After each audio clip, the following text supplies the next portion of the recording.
Psychologist Jordan Peterson said something very baffling during a recent appearance on Joe Rogan's podcast. In fact, he told Rogan that he doesn't believe the climate is real.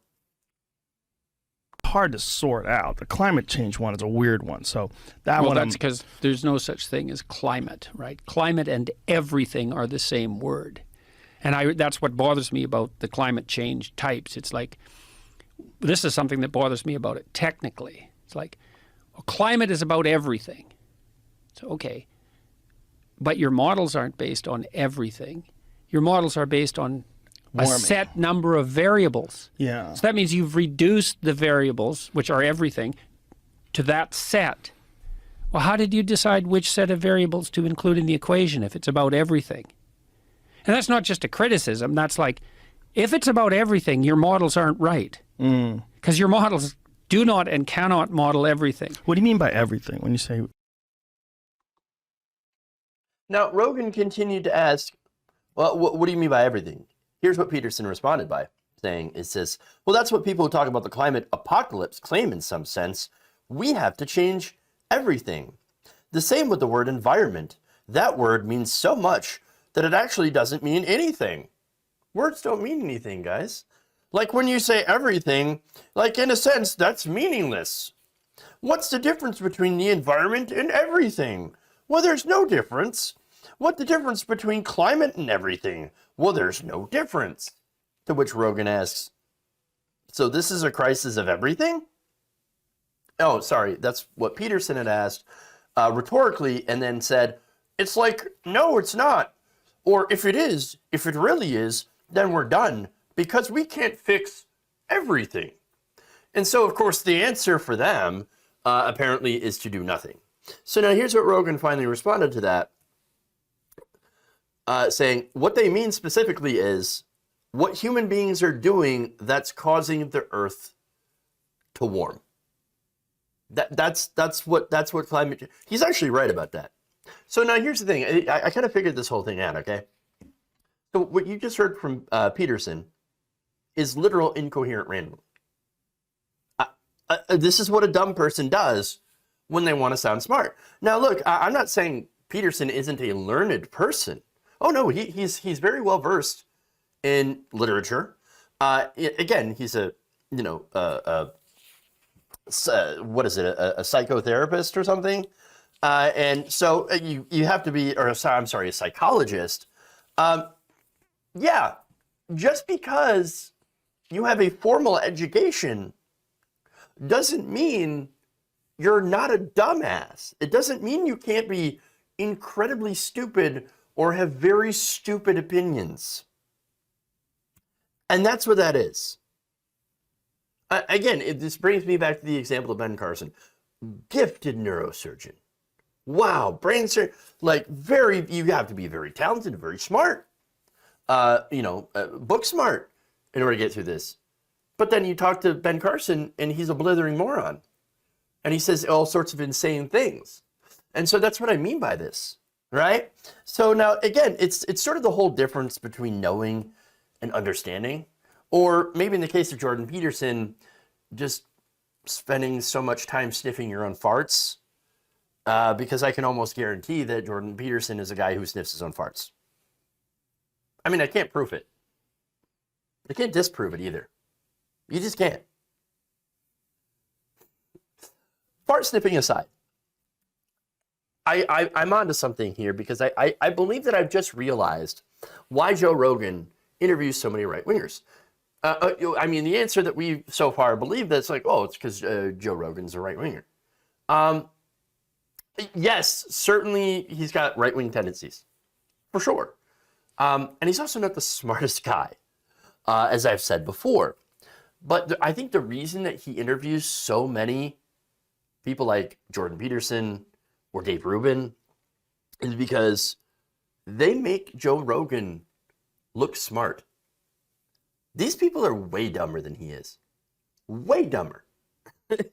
And so, I don't know, they make Rogan look like a fucking genius.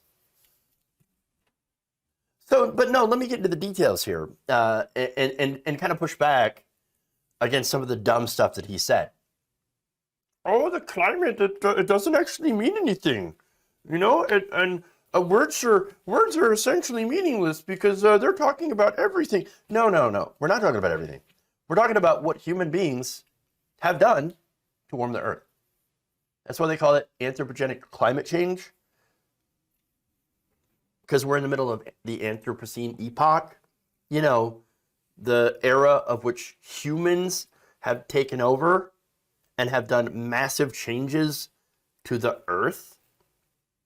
And by the way, the people who don't think that we can change the climate, we literally etched our human faces into a fucking mountain. All right? Look at Mount Rushmore, right? That's significant change. That's huge. Look at the vast cityscapes that human beings have created. When you look at the Earth from space, you can see all the city lights lighting up all across, not just the United States, but all across the world. Little lights, bastions of civilization, everywhere across this planet. Major changes. And you still think, even when we can do all that, and by the way, you look up in space, we literally have a space station up there where astronauts are living this very second, this very moment. They're floating around. And then, of course, you have a giant belt of our space junk that we have shot up there. That is now becoming a hazard. Do all that. But, oh, no, we can't change the climate at all. No, you've got to be a blithering moron to believe that. That we can do all this stuff, but then not have any sort of impact on the climate? Just insanity. Like, what do you even, like, you're not using your brain. Okay? But as I said, this is what human beings have done to warm the earth. And that is, of course, putting tons of carbon dioxide, billions of tons, from burning fossil fuels, dumped into the atmosphere. Okay? And it's not just carbon dioxide, it's methane too. There are also other greenhouse gases, but carbon is by far the most abundant of those gases. All right? But it's not just what you put in the atmosphere either. It's also deforestation. When you clear out trees, forests, entire forests, to make room for human development, whether it be, you know, condos or grazing land for cattle, as they had done in the Amazon. Now, when you do that, when you deforest and you put in, you know, for example, things that produce carbon dioxide businesses, power plants, etc., and then there's less forests to go and process that carbon dioxide, well, that just makes it worse. That adds more carbon dioxide and less ability for the trees to process it because there are less trees. And all of this is cumulative, by the way. So everything that, for example, you know, 20, 30 years ago that was put up in the atmosphere, we are feeling the effects of that today. And so we can only imagine 50 years, you know, from now, after we've been continuing to put more and more carbon into the atmosphere, you know, over the last 10 years, what it's going to be like, what that cumulative effect is going to be 50 years from now. I mean, it adds up. It all adds up. And it really adds up to be a disaster. But no. Jordan Peterson, though, he's like, oh, you know, the climate, it just means, it means nothing, or everything, and so it means nothing. It's just meaningless. If you're listening to that, and you know, and you're thinking, nailed it. What a smart man. Well, then you're a dumber person than he is. Because all he goes and does is to confuse people who are stupider than he is. And also, by the way, it has the impact and, you know, the effect, and this is the stated effect, the goal, is to prevent people from pushing their governments to take action when it comes to climate change. Because again, this is a problem that only world government can solve. Okay? Governments all over the world, the Chinese government, Indian government, the US government, the different governments in Europe, in the European Union, the UK, etc., Canada, this is a problem on that scale. Like, I'm sorry, but switching to paper straws, your heart's in the right place, but you're not going to stop climate change by doing that. Again, totally your heart's in the right place. And by the way, there's a lot of merit to, for people to go vegan if they can, or, even just doing meatless Mondays, cutting down on that kind of stuff, or choosing not to drive to work, but instead to bike to work, on a nice day. That's all good and fine. But the real issue here is those little actions are not going to compare to what 100 corporations are responsible for doing, which is about 70% of all emissions. And then, of course, you've got the crypto mining as well, the Bitcoin, which is hugely environmentally harmful, and basically negates any of the small changes that people have made when it comes to, reducing the amount of energy and carbon that's being used. And so in something like that, you've got to count on the economies of scale. In this case, as I said, governments, public policy.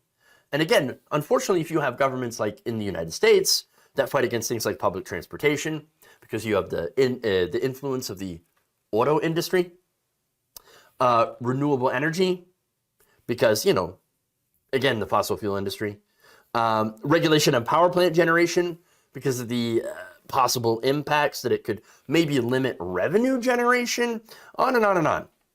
Now, of course, the justification from these governments is always, well, we got to jobs, right? We got to do the jobs. Okay, but that usually comes down not to caring about the workers, but actually caring about the bosses and about the investments and about profit margins and, yes, lobbying. And how, yes, by the way, big changes in governments are necessary to implement those changes that are necessary, right?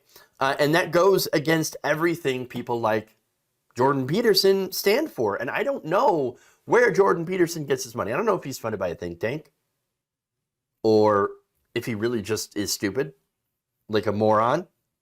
But all I know is that he has a very big platform and that he is spreading this garbage on that platform. And at the end of the day, it's hurting all of us.